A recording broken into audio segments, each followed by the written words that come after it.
Good morning, everyone, and welcome into Wake and Take. It's your boy, Jason, and we've got some football to talk about today. Today, we're going to react to Daniel Jeremiah's Mock Draft 3.0. We're going to look at some of that, some of the fantasy football landing spots and how they may impact us, just some information taken away from that. And we're going to cover some of the biggest stories from yesterday. We've got some teams that Mike Williams will be visiting this week. We've got some recovery from Tank Dell. We have a couple signings to talk about. So let's go ahead, take out our coffee, sit back, relax, and enjoy the show.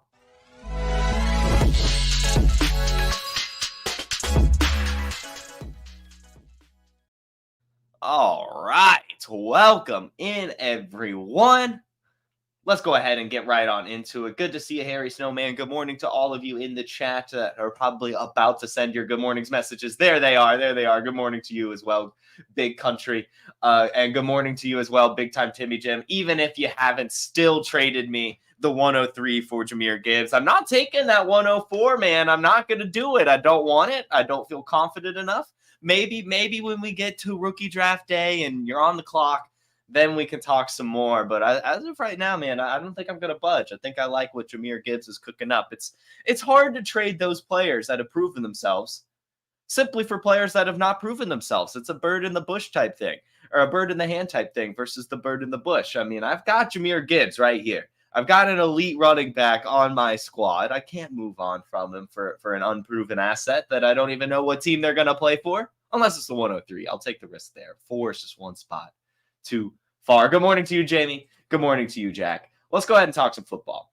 We'll start with Mike Williams. I mean, it's not like anyone really cares, right? I mean, we're at that point of the offseason now. We've had the electricity, the fireworks the past couple of weeks. Now we're talking about Mike Williams. Mike Williams this week is visiting with 3 teams as of now. He's visiting with the Panthers, the Jets, and the Steelers. Out of these 3 spots, I hope it's the Panthers. I know that Mike Williams has a lot of injury concerns, and the dude can't stay healthy, and I'm not even going to pretend that he'll be able to even play 10 games next season. But like I said, when the Panthers traded for Deontay Johnson, I don't think that they should stop there. I feel like they could use a true threat on the outside, a good actual winning wide receiver like Mike Williams. And say what you will about his health, we have still seen ceiling performance after ceiling performance after ceiling performance from Mike Williams. And so I think that he would fit pretty well in this Panthers offense. I basically think he would do what they hoped Jonathan Mingo would do last year,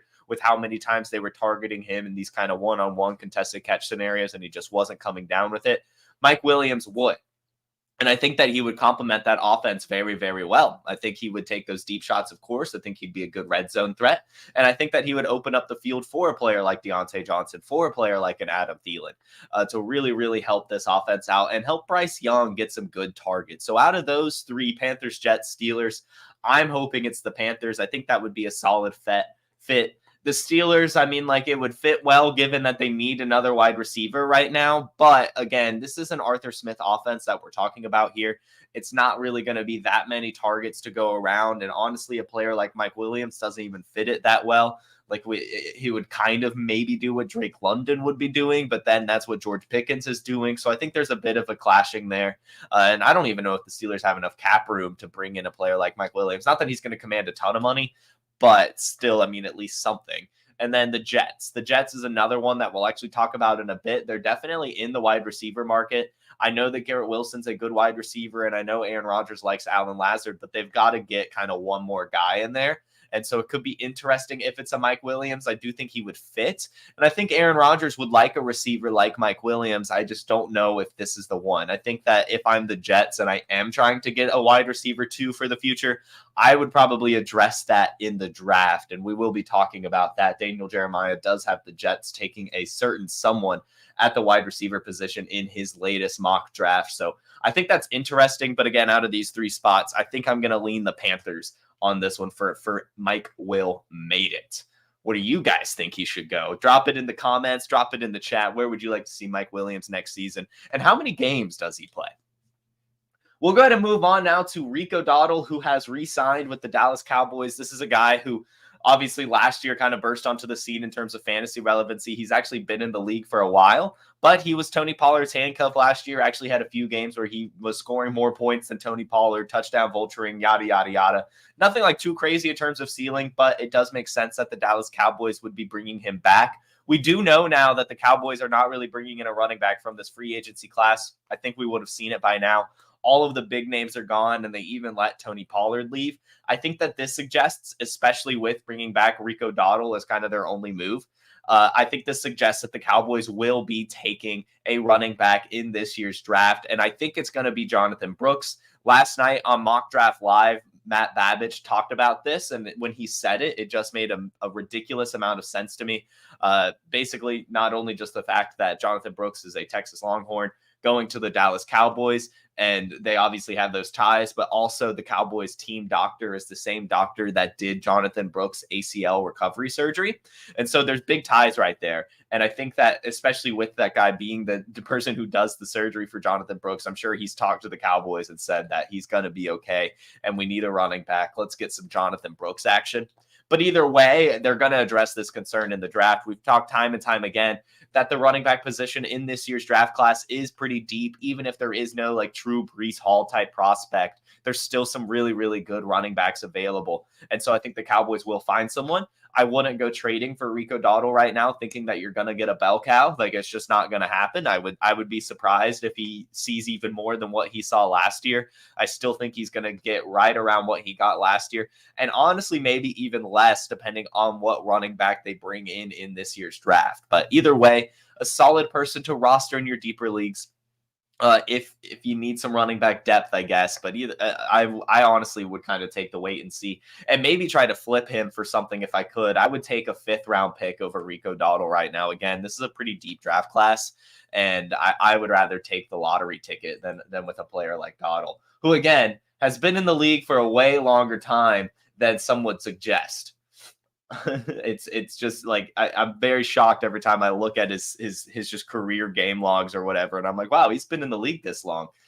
He's not like last year I thought was his first year, but no, he was in the league like 3-4 years before that. So either way, not totally in on Rico Dowdle. I think he's a fine backup, but that's where it ends. And speaking of fine backups, Josh Dobbs is signing with the 49ers to a 1-year deal. And this is another one where this is a guy that you can maybe roster if you own some Brock Purdy. I mean, he's the handcuff now, right? They don't have another quarterback on the roster. It's Josh Dobbs and Brock Purdy. And that's fine. That's really, really fine. And Josh Dobbs, we just saw in Minnesota do pretty well in a very similar type of offense. I know he kind of crashed and burned. It was kind of interesting that he actually did worse when he started to learn the playbook.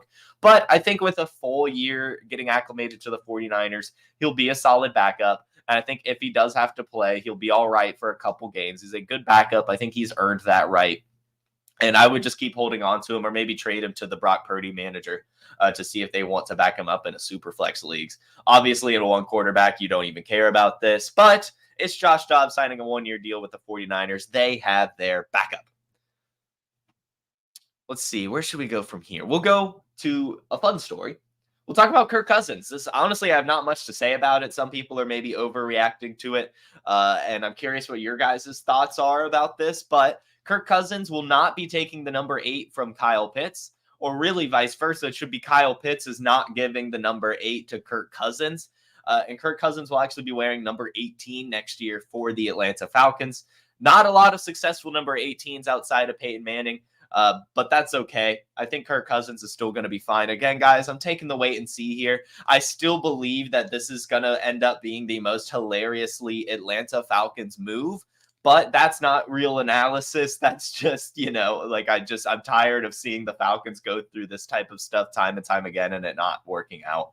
But either way, Kirk Cousins going to the Atlanta Falcons, wearing number 18, not number 8, and somehow now suggesting that Kyle Pitts will not be getting a lot of targets because Kirk Cousins is mad at him.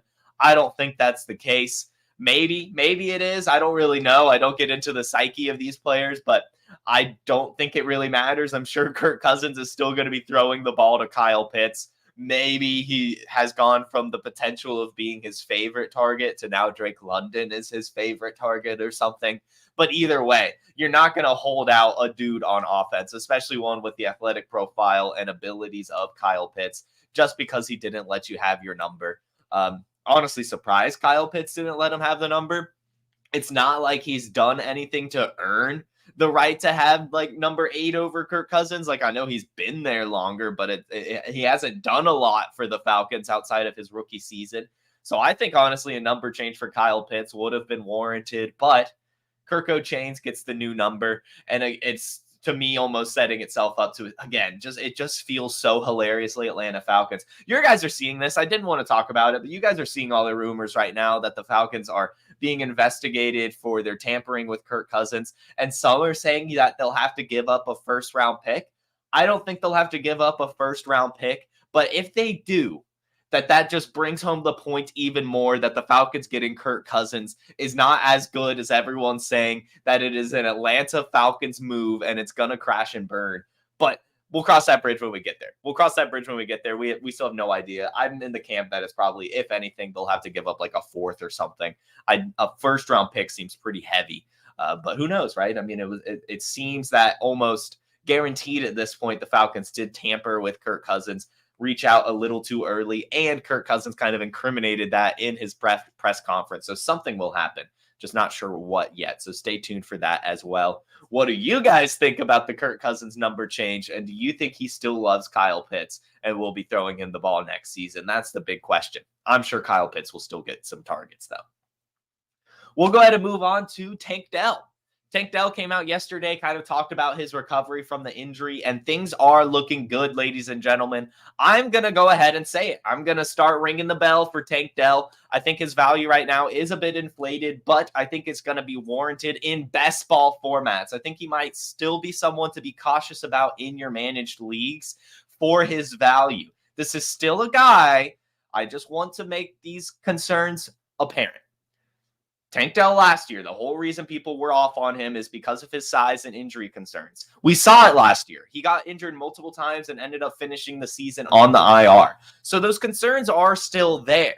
However, when he's on the field, he's an electric wide receiver, a great playmaker attached to a really good quarterback. So I still think his value is right around where it should be. It's still a bit high for a player that's probably going to get hurt next year. But again, so much ceiling, and in best ball formats, I'm expecting pretty big things from Tank Dell. Here's what he said.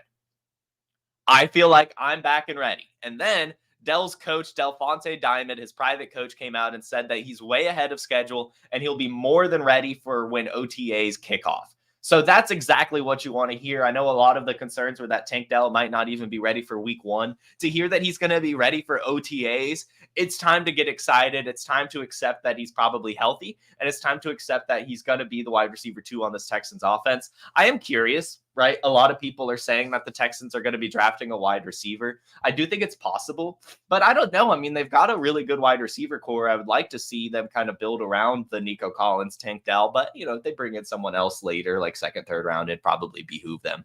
But either way, Tank Dell healthy.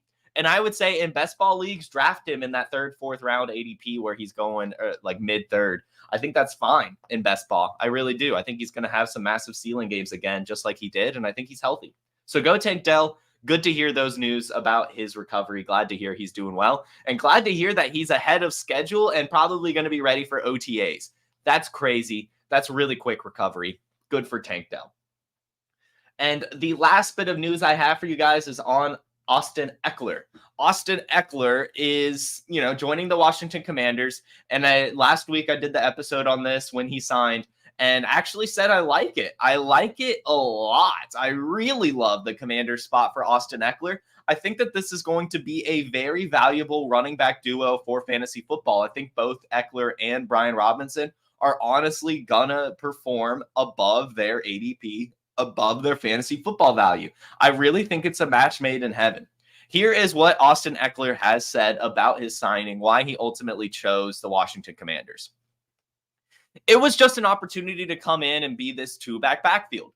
Back where I was feeling like the best in my career with Melvin Gordon and I when I was going through my first contract. It was really intriguing to me. Just the philosophies and being in a room with Coach Lynn as well as far as my running back coach. The man is an absolute guru. So just being back in a room with him, I know will definitely keep me focused, keep me locked in, and give me the best opportunity to push myself as a player.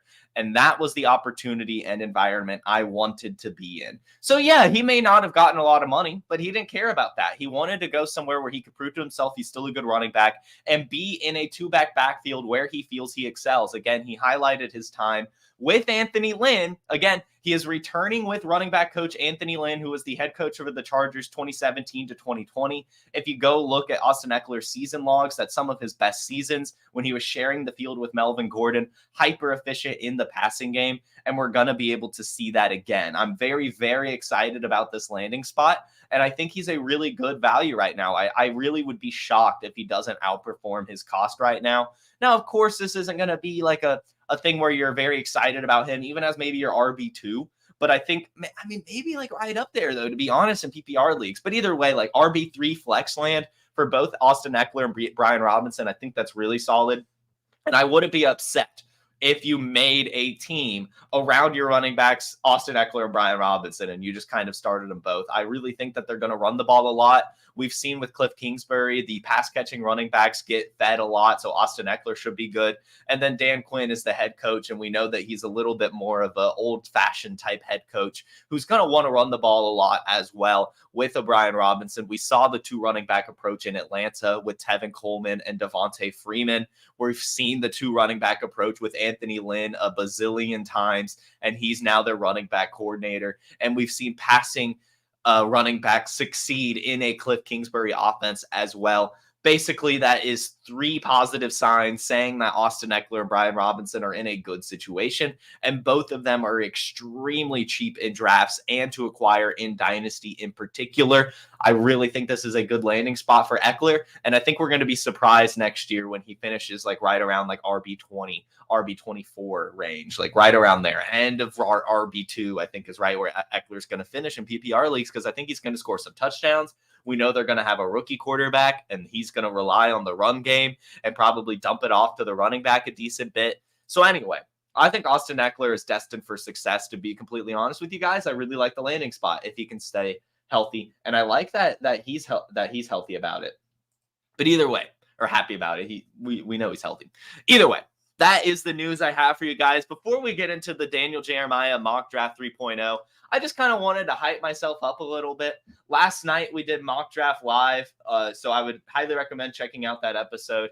It was just a nice little underdog best ball draft with the fellas, me, Tyler, Seth, and Matt Babich. We were all drafted up in here, and I just ended up with a great team, so I just want to toot my horn a little bit.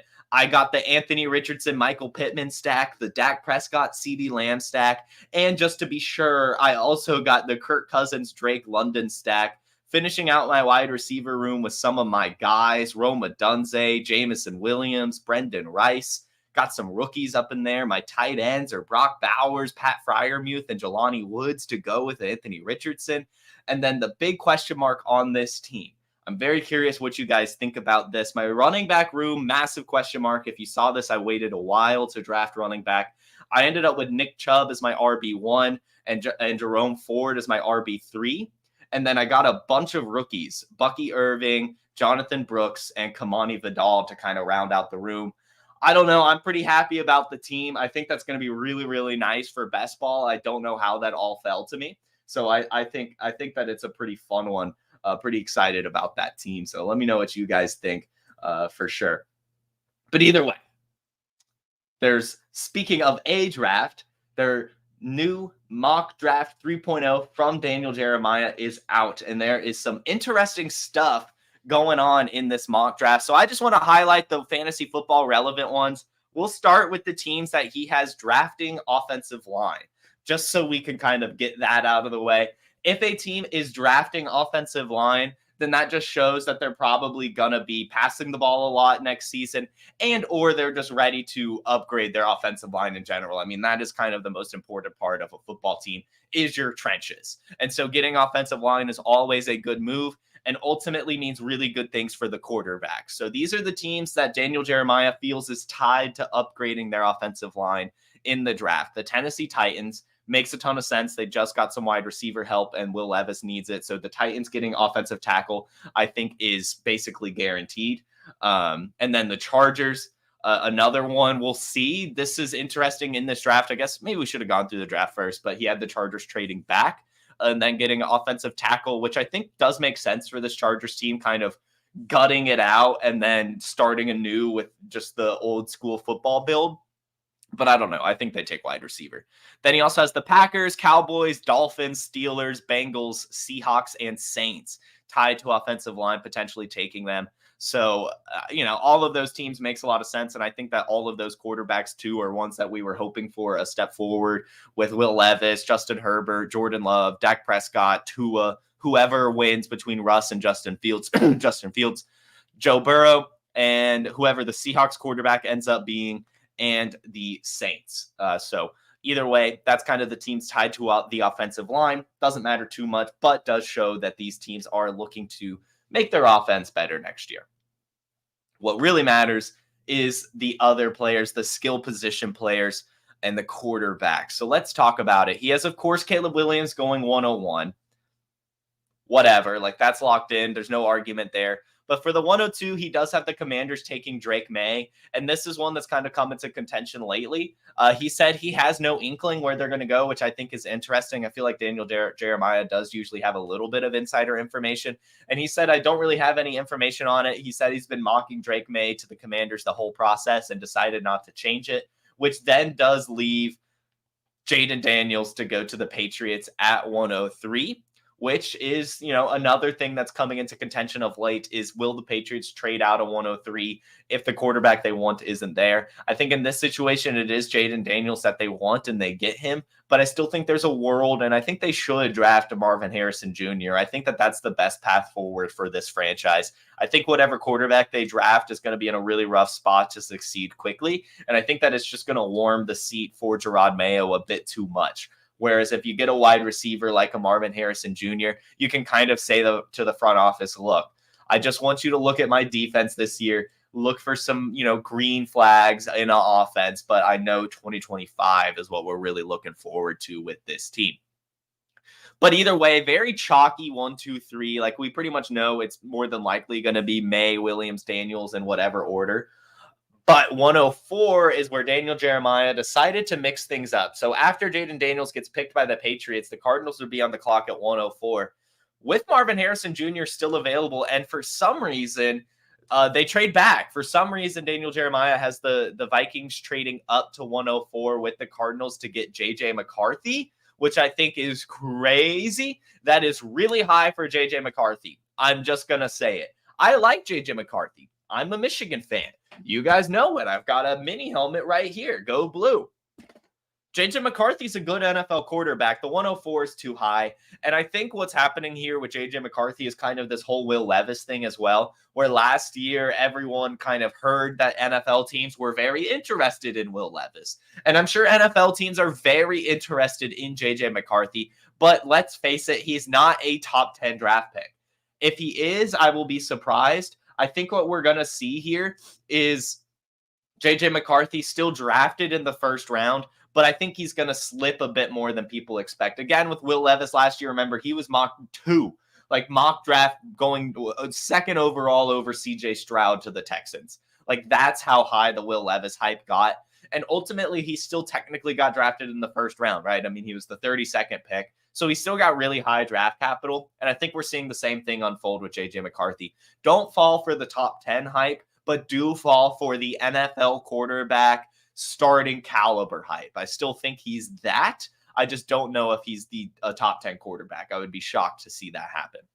But either way, J.J. McCarthy, 104 to the Vikings. I do like that landing spot. I don't think the Vikings will have to trade up that high to do it, but I like it. Next at the 105 would be the Chargers, available to draft Marvin Harrison Jr., which would be incredible for that team after trading away Keenan Allen.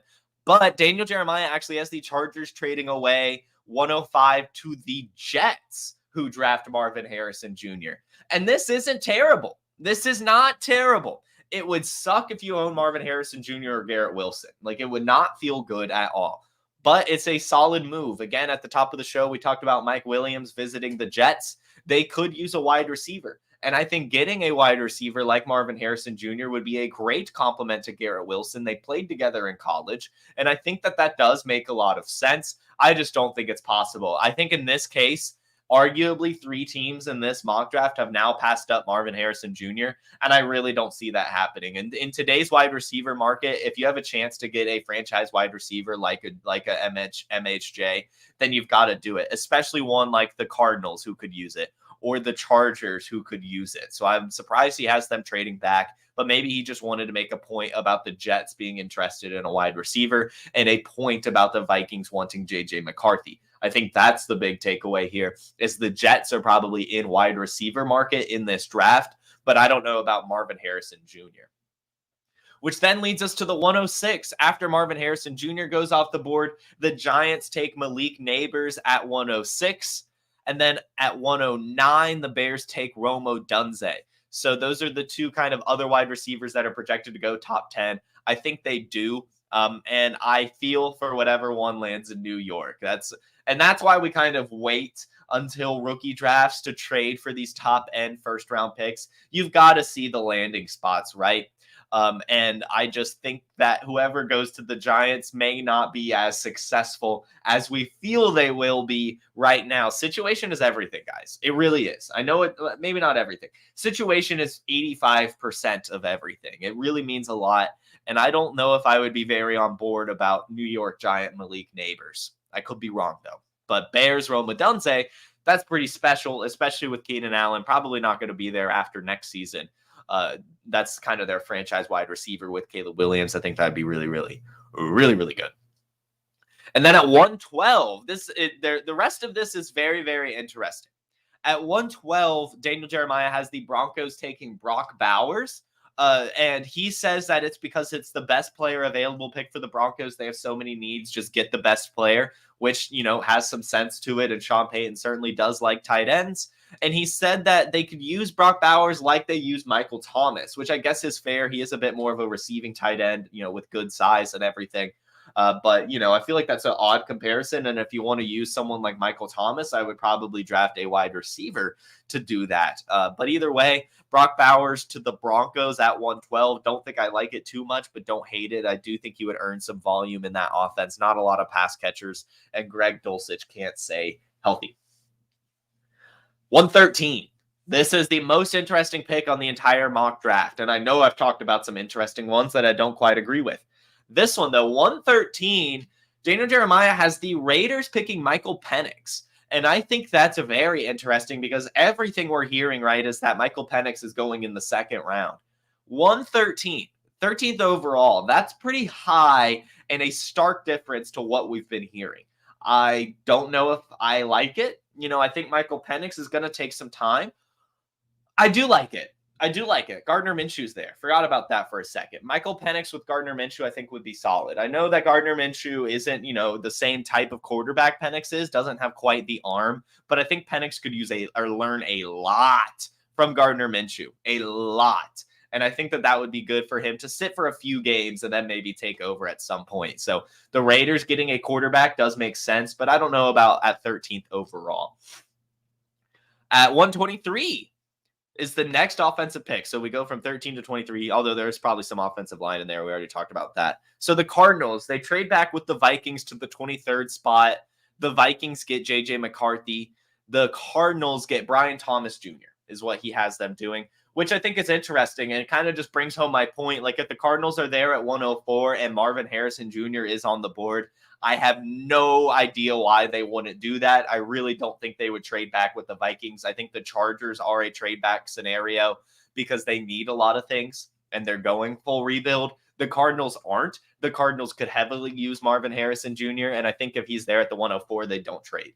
But either way, if they do trade, they're probably going to target another first-round wide receiver. Daniel Jeremiah has it being Brian Thomas Jr., who we just saw a really good combine for. Just led NCAA in receiving touchdowns. Could be nice on that Cardinals offense. It would be a nice big-bodied receiver as well, so I don't hate it. And then the final fantasy relevant pick in the Daniel Jeremiah mock draft 3.0 is Adonai Mitchell going to the Kansas City Chiefs. And I can't imagine anything better, except for maybe Xavier Worthy to the Kansas City Chiefs. But either way, I love the idea of the Chiefs getting a speedy wide receiver. I do think that it might not happen. I think that there will be a lot more wide receivers taken in the first round than were in this mock. And I think that the Chiefs signed Marquise Brown so quickly because they don't think they're going to be able to get the wide receiver they want at that draft spot at number 32. They can still take one, and I think they will still take one, but I don't know if it's going to be one of these speedy guys like a Xavier Worthy or Adonai Mitchell or even Brian Thomas. I think all three of those guys have kind of done enough for their draft stock. But either way, if the Chiefs get a wide receiver at 32, I will be very excited for whatever player that is. And I'm honestly going to say it, guys. I think you need to sell Rashee Rice while you can. I really do. I don't know if he's going to get as much volume as he did last season. I still think he's a really, really good wide receiver. But we've seen time and time again now from Patrick Mahomes and this Chiefs offense, they just spread the ball around. And the last thing Rashee Rice needs in an offense that spreads the ball around is someone to compete with him with targets. And I do think that Marquise Hollywood Brown is still a good wide receiver and will command targets. I think Travis Kelce is still going to command targets. And if the Chiefs draft a wide receiver, that player will command targets as well. And that's just, it's so many mouths to feed at that point. And we know it. We know that Patrick Mahomes spreads the ball around. We've seen a ridiculous amount of receivers catch touchdowns from him. It's not going to be Rashee Rice getting fed like he was last season. It just won't. And so I might take the chance to sell him now if you can. If you can get a first for Rashee Rice, do it. Which is how we're going to end the show. I don't see any questions, so I'm just going to go ahead and do a little outro here. Thank you all so much. Actually, no, I do see one question. Is Kirk Cousins fully healed? That we don't know. We absolutely have no idea. But I would say that since the Falcons paid so much money, that yes, he is healed. I feel like they don't pay someone that much money if they don't feel good about the Achilles. We saw Aaron Rodgers recover from it pretty quickly.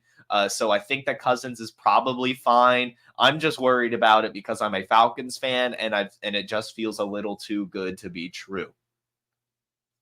Let's see. And this is true. Big Time Timmy Jim says that the trade I want, I'll feel better once I see the draft unfold. And that's true. I like to see the landing spots for these quarterbacks. I don't feel comfortable enough with the 104 and Superflex until after the draft. And that's why I want the 103. I want my choice. I want to pick who I want.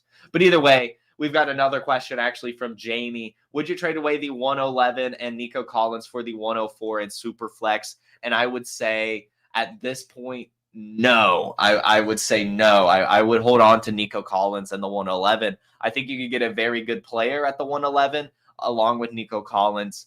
When the draft happens, maybe I would do this a bit later. If you need quarterback, do it. I would say actually if you need quarterback, do it. I just think that it's possible, right? If all three quarterbacks go, that even the 104 becomes Marvin Harrison Jr. potentially.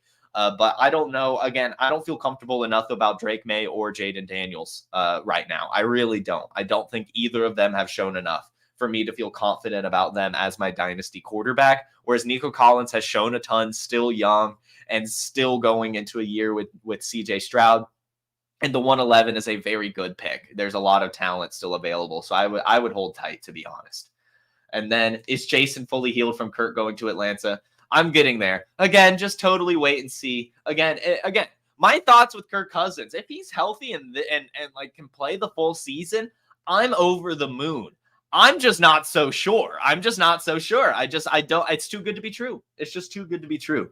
But either way, that is everything for you guys. Thank you so much for tuning in. This is another fun episode of Wake and Take, and you guys crushed it as an audience, as always. I hope to see you all tomorrow at 10 a.m. Eastern on the Player Profiler, YouTube, Facebook, Instagram, and Twitter.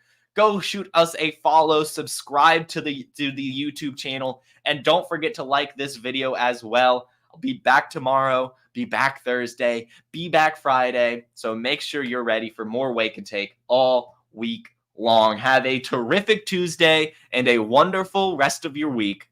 Peace.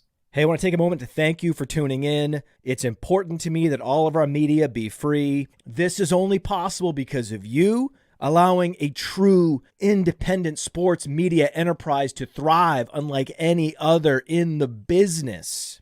So please subscribe to the All In package to continue to make all of this possible, to ensure that all of our stats, information, data, content is available to you, especially you, the people that get the site and get the show.